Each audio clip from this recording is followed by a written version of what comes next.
All right, welcome to a very special segment here on the Ringer Fantasy Football Show. My name is Danny Heifetz, and I am joined by Danny Kelly, Craig Horlbeck, and the second gentleman of the United States of America, vying to become the first gentleman of the United States, Mr. Doug Emhoff. Doug, thank you for coming on the show today. Now, your wife, Kamala Harris, is running for president of the United States of America, but we wanted to get into the real issues that matter here today. So we heard you have a long-time league with your college friends, and you're 6-2. So I wanted to start with, do you think you're going to win your fantasy football league this year? This is probably the best team we've had in a long time. We made it to the finals last year. And we lost in the finals. And I literally was begging the other team, just tank. So, and then we will host next year's draft in the White House. And the draft was not in the White House because it was that game where I think Dak and Lamb had like 100,000 points on it that Saturday. Oh, and yeah. the other team had both. So we were smoked heading into Sunday. So it was kind of a bummer. The league has been around since 1989, believe it or not. And it's essentially the same group of guys. And now it's been going on so long. Most of us have our now adult children as partners in the league. So it's a generational thing. And it's great. Cole, my son, and I, it's the thing that keeps us in touch even now during the craziness of this election season. Of course, last night, I'm like, did Kittle score yet? We need that touchdown to win our game. And this is in the midst of, wait, I have a big speech in Pittsburgh today, and I need to focus on that. Wait, did he score? So that's the absurdity and the love of fantasy that we all love so much, and brings our friends together, families together, and we love it. Yeah, I was going to say, so you're 6-2 during, the busiest time of your life, probably. Is that a problem? Should you be a little worse? Should I be concerned? Would I feel better if you were 2-6? I was worried about that question. So Cole, my son, who's now 30, he's been my partner almost a decade. So he has stepped up every year. He's gotten better and better at this and more engaged with the rhythms of the league. And he knows the other owners who are, he's known them his whole life as a little baby. I would bring him around to, with these guys or whatever. And so now that he's going toe to toe with them and he understands their psyche on trades and drafting, I told him at the beginning of this season, look, you need to take the reins and figure this out. I flew back to LA. We did the draft together, and I was being that guy like, hey, pick so-and-so. He's like, shut up. You don't know anything, please. But I got him. Marvin Harrison Jr. was mine because I said, look, I met him at the draft. I was able to go, and he just looked so good in person. And so did Jaden Daniels. I'm like, I'm not shocked at all how good this guy is after seeing him. Caleb too, but so I just said, pick Marvin Harrison Jr. And he did. And now he's had a couple of phenomenal games. But like Ladd McConkey was him. We lost Godwin, unfortunately, a horrific injury. And he got that guy from Buffalo. We didn't even play. So he is all over it. But of course, I'm micromanaging from the road. So I'm on a plane all the time. And I get off the plane. The first thing I do is text him like, what's up? He's like, I got it. Don't worry.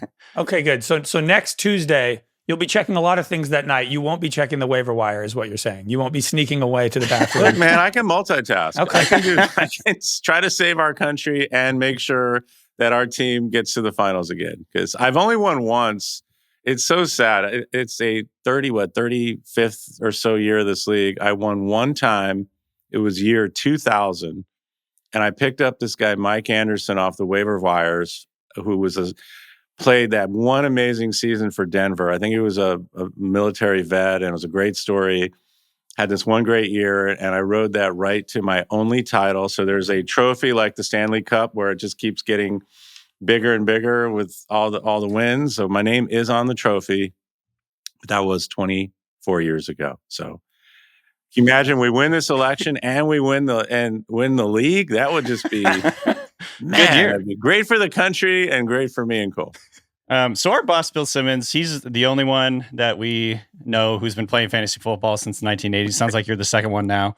I think when I met him, we talked about this because he's probably around my age, and it was pretty funny. The OG pre-internet. How do you do a team without internet days? Yeah, we actually just want to know, like, you you're like picking up the USA Today. You're like mailing people things. Like how did it run in 1989? How did you run a fantasy league? So there were actually fantasy services that did exist back then, but it was so retro. It was a bunch of faxing and waiting. Faxing and waiting for I've stats. heard of faxes. And then you'd have to kind of track everything in USA Today, watch ESPN, and you had to cobble together information. And there was one or two people in the league. The commissioner's job was very labor intensive back then because the commissioner had to make sure everyone got the stats and standings and faxed everyone because there was really no early email and you couldn't. So it was very retro, very labor intensive.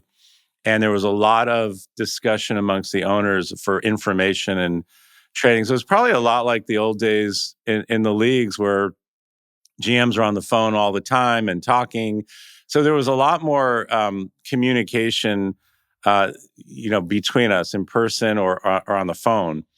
Now, of course, it's all just. But the smack talk is 1,000x more because of all the chat. We have so many. There's a league chat, but then we have our own group chat offline, and then our emails, and then I know them all personally. And so since I'm in this position now, it's just I just get basically abused completely. Are those texts in the group chat being run by like the Secret Service? How does that work now? That's a good point. It's like, oh yeah, are they? I don't know. And they might be.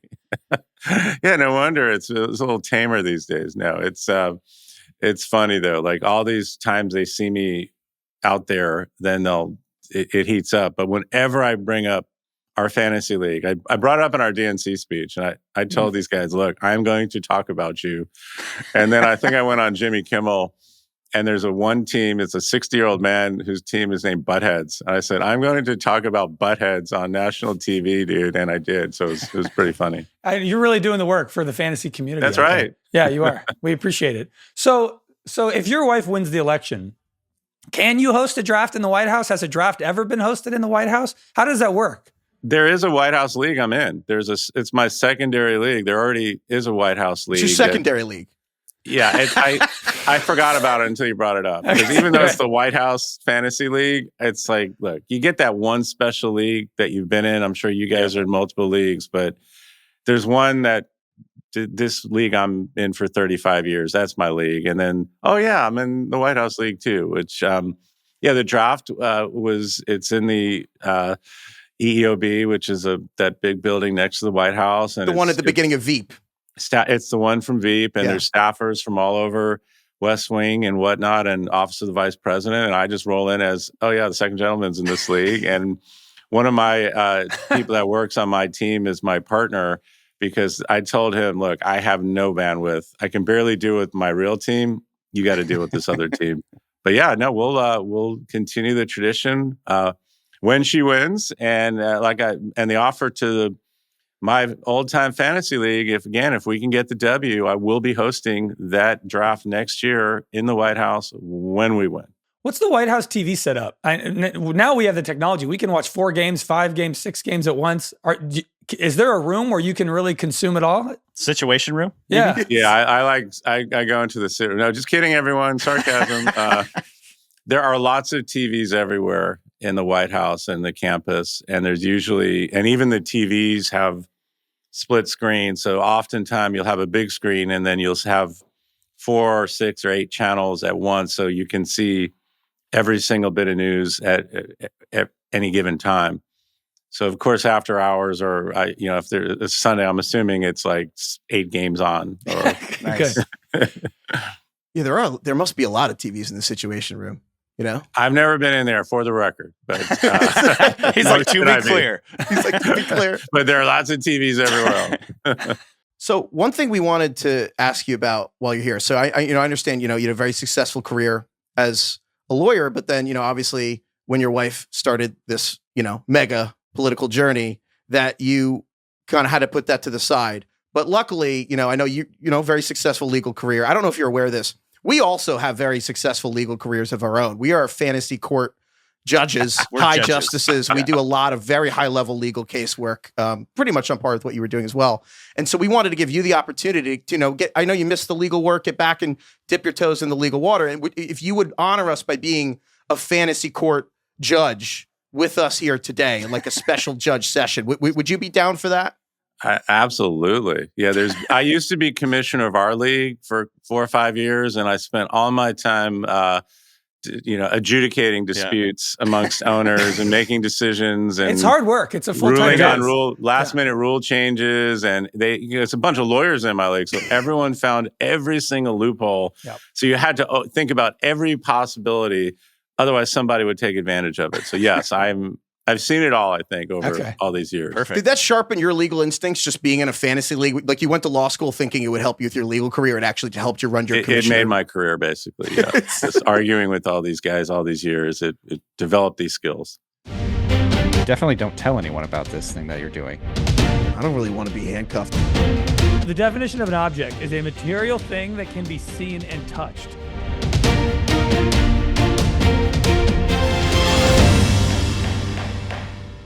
So so we can do a little fantasy court here, and we have a case here on the docket here. This is from a plaintiff named Andrew. Andrew. Okay, so Andrew writes, I was sitting on my couch this evening. This is yesterday. I was sitting on my couch this evening, basking in the downfall of the Bears' Hail Mary yesterday. And just like a Friday afternoon political leak, a trade comes across my notifications. The commissioner of our league has traded Houston Texans wide receiver Stephon Diggs to his father-in-law for Arizona Cardinals wide receiver Marvin Harrison Jr. Now, mind you, this was hours after Stephon Diggs had gone down with a serious non-contact knee injury, and a couple league members brought up in the group chat, this is a little concerning since Diggs might be out for the season and Marvin Harrison Jr. is a top 5 receiver this Sunday. So they're asking in the group chat, should this be discussed? The commissioner responds, and the commissioner is the one who traded Diggs away. The commissioner chimes in the chat and says, quote, we made a trade and don't owe anyone an explanation, end quote. Here's my question, and this is Andrew. Here's my question. Doug, is that messed up? On so many levels. Where do I start? I mean, first of all, there has to be what we say in the law. There's an implied covenant of good faith and fair dealing. So I'm going to give you guys some legal terminology so you can rule. It's kind of like the no a-hole factor. Yeah. Like, does this sound right or not? So it's an implied covenant between the teams and the owners that we got to act in good faith and deal fairly with each other. We have, in our league, we have many mechanisms to avoid that. So if it's the commissioner making a trade, someone else in the league will step in and adjudicate that. And then we have a process where if something like that egregious, that would not fly in our league at all, ever. The conflict of interest, it's an injured player, like it's just not fair to the rest of the league. So that I would rule in favor of voiding that particular transaction, Andrew. There's also something to be said, this is a father-in-law relationship. Is there collusion going on here? Is the father-in-law's team out and he's trying to support his son-in-law who has a shot at the playoffs? There's so much. That's why I said, where do I start? Right. There's so much a conflict of interest potentially. It's just not fair to the rest of the owners. Again, that wouldn't fly in our league for sure. The another fantasy court case we just wanted to bring to you. Let's say hypothetically speaking, the best kicker in the NFL playing for the Dallas Cowboys had to go to jury duty. And you're a trial lawyer. You've picked He's juries, on my right? team. Yeah, I got it. He's on your team. Let's just say hypothetically he showed up for jury duty. Would you pick the best kicker in the NFL to serve on jury duty during the NFL season? Oh, man, that's a toughie because everyone's got to do their jury service. It's part of our democracy that we're all fighting for. So I'd have to say, you know what? I got called once when I was married to the United States Senator, and I was shocked. And I said, my wife is Kamala Harris, United, it says name, wife's name, occupation, Kamala Harris, United States Senator.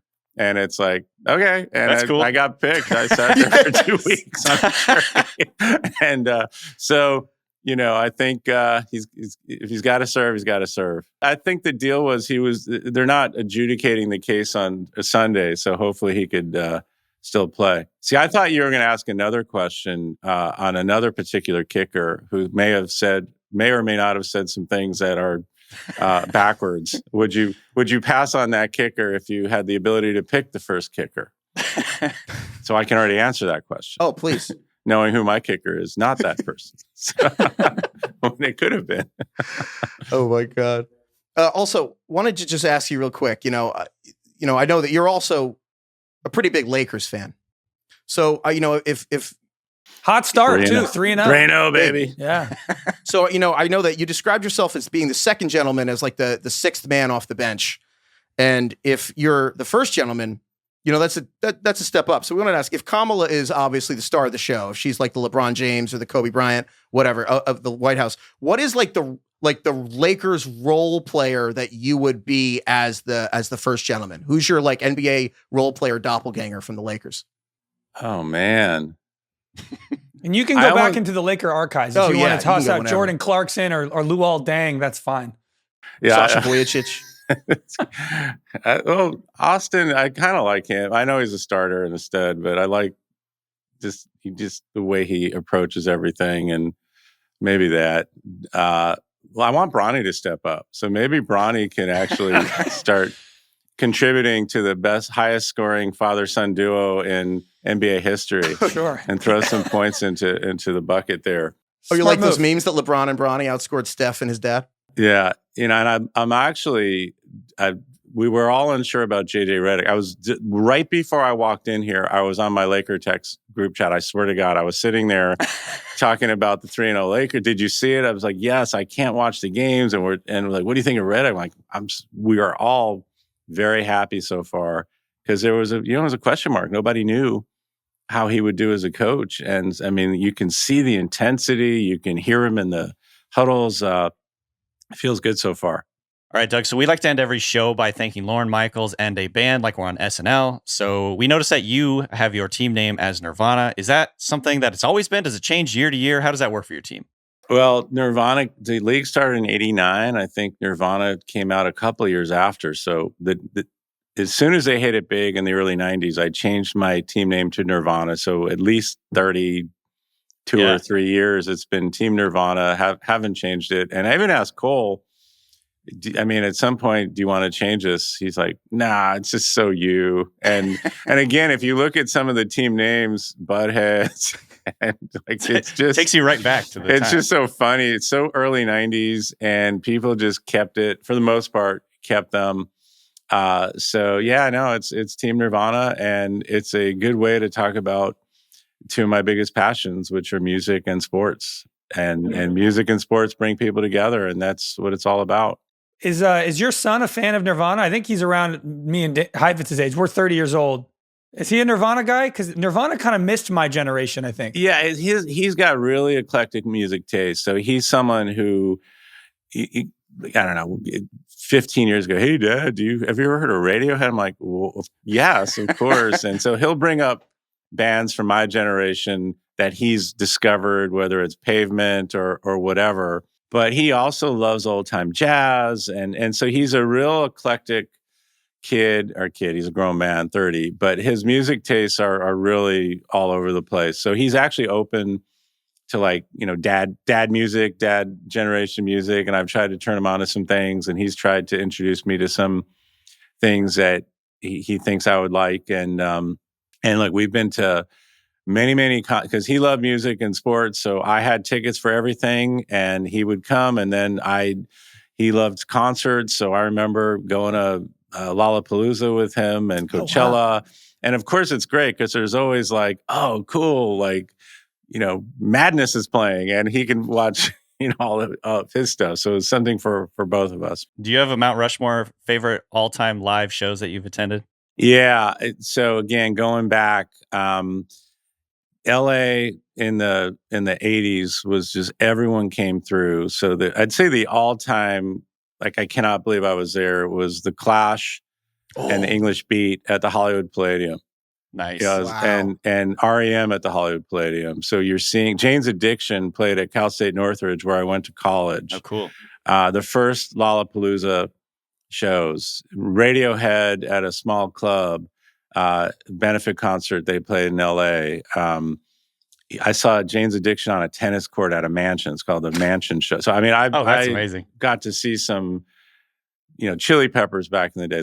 These are all LA bands, but it was, I got to see some crazy. And I tell Cole, and they just, well, it's like even talking about Michael Jordan and sports, where he can't believe that I experienced all that.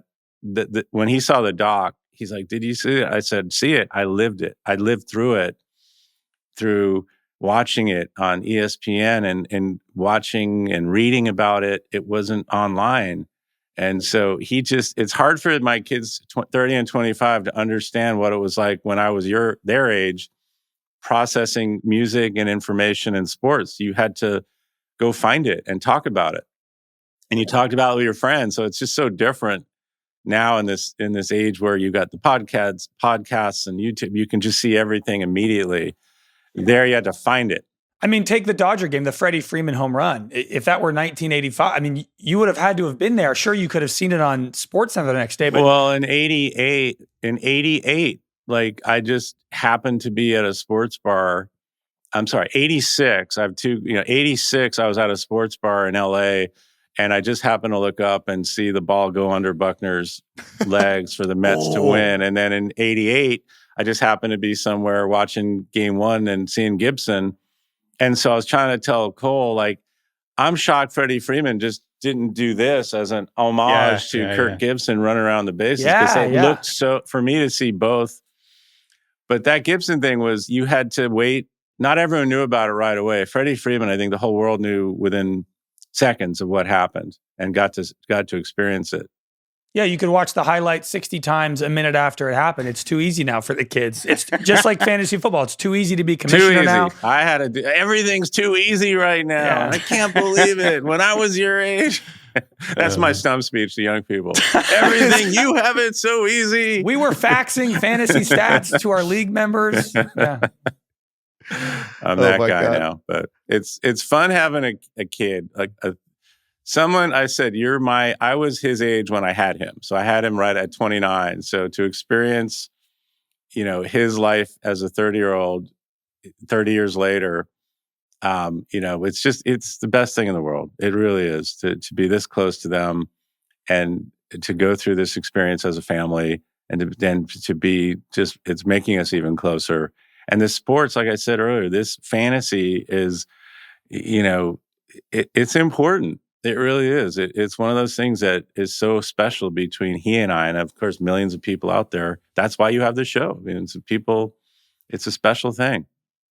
Yeah, I mean, we always joke about, taking fantasy not so seriously, but it is the best way to keep in touch in adulthood. The fact that you, even in the middle of what I imagine is the busiest schedule anyone in America has, that you're still able to keep in touch with your son. That is why we do all this dumb stuff. But it's funny. I don't know how you guys deal with it. Your fandom for your team over your fantasy team, because that's always been a difficult thing when you really, when you're at odds with someone who's on your fantasy team who you need to perform, but it might, mess up your actual team that you root for. So that's again, it's with Cole, what we kind of keep our love of the Rams separate from our team. So we decide we just talk about it.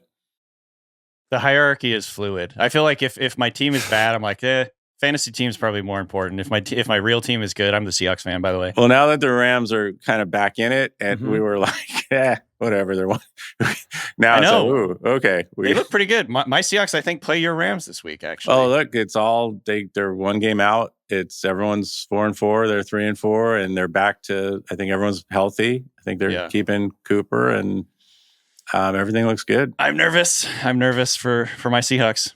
It's parity. I mean, the league, it's pretty amazing, except for the Chiefs. Everyone, it's just so equal. Look at the Browns beating the Ravens. I mean, it's just like and look at that Washington Commanders, and I mean, it's just a bonkers. But that's why we love it. That's why we love NFL and fantasy. And so Doug, thank you so much for coming. And democracy. Right. Go on to vote. In that order. Right. So thank you so much for coming on. We so appreciate it. And then we'll talk about fantasy. And so last question, obviously, if you guys win the White House, you'll host the Super Bowl, maybe Washington Commanders, Jen Daniels, whoever wins the Super Bowl, you'll host them. If you do the draft in the White House next year, do you want us to come to the White House and prep you for your fantasy draft next year. We could do it. Yeah, maybe and not the I situation think we room. make this like a weekly thing. Those various podcasts where you get like that rotating special guest. So I'll just come back once a week or so and just talk about what's happening in the administration, my fantasy team, and we'll just keep this thing going. Absolutely, We love it. Doug, thank you so much for coming on. We appreciate it. Thank you all. Love the show. Take care. Thank you. Bye bye.